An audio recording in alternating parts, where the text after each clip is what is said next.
Alright, so now I want y'all to give this one a shot using the order of operations. So go ahead and try and work it through. First, look in the brackets. You look inside the brackets, you see parentheses, so do what's inside parentheses first.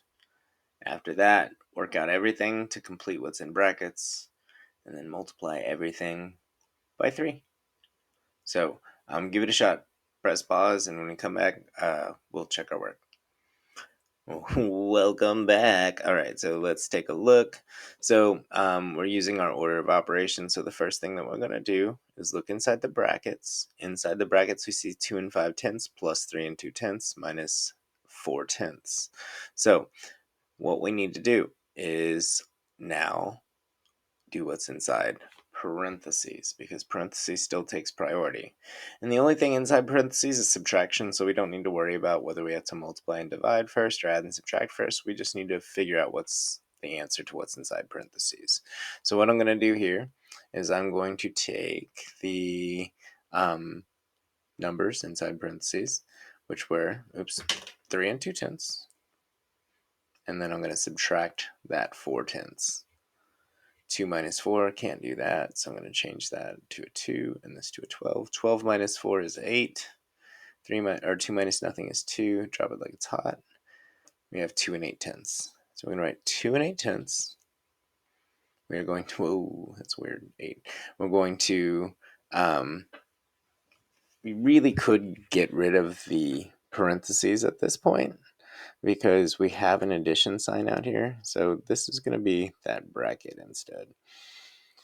So 2 and 5/10 plus our answer right here was 2 and 8/10. So that's what's inside brackets now. And after we're done figuring out what to add, we're going to multiply it times 3. So we need to add 2 and 5/10 plus 2 and 8/10 at this point, because they are still inside brackets, and we need to get rid of those brackets. So 8 plus 5 is 13. Carry the 1. 2 plus 2 plus 1 is 5. And then drop that decimal point like it's hot.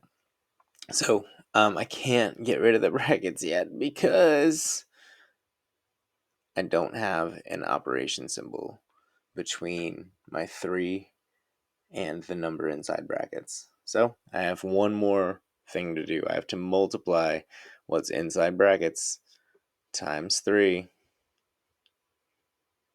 So 3 times 3 is 9. 3 times 5 is 15. 1 decimal place in our problem. So 1 decimal place in our product. That's a 5. I can't erase really well with this, so I apologize. Sometimes it looks terrible.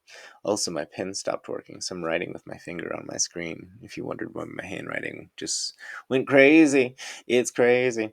All right, so there is our Tinky Winky, and we got an answer, 15 and 9/10. So we worked through our order of operations. We looked at what was in brackets first. Inside the brackets, we had to figure out what was inside parentheses. So once we solved what was inside parentheses, we were able to solve what was inside brackets, and then we multiplied our answer times what was in the bracket. So next, remember, they kind of showed you yesterday that there is also an alternative to Bpma, but I think Bpma has been really helpful today, because we remembered we needed to look at what was in brackets, and inside that look at what was in parentheses. But remember, you just have to finish everything in grouping symbols first, and then you multiply and then add. So on this last problem, we didn't even get a chance to do anything outside of the brackets except for multiply what was inside brackets times 3. So here's our next one.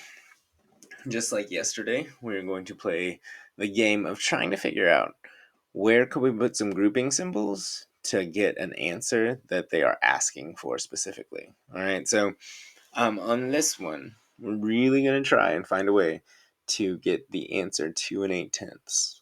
So I want you to think about where you can put brackets in this problem, one set of brackets, to get the answer 2 and 8/10 when we simplify down.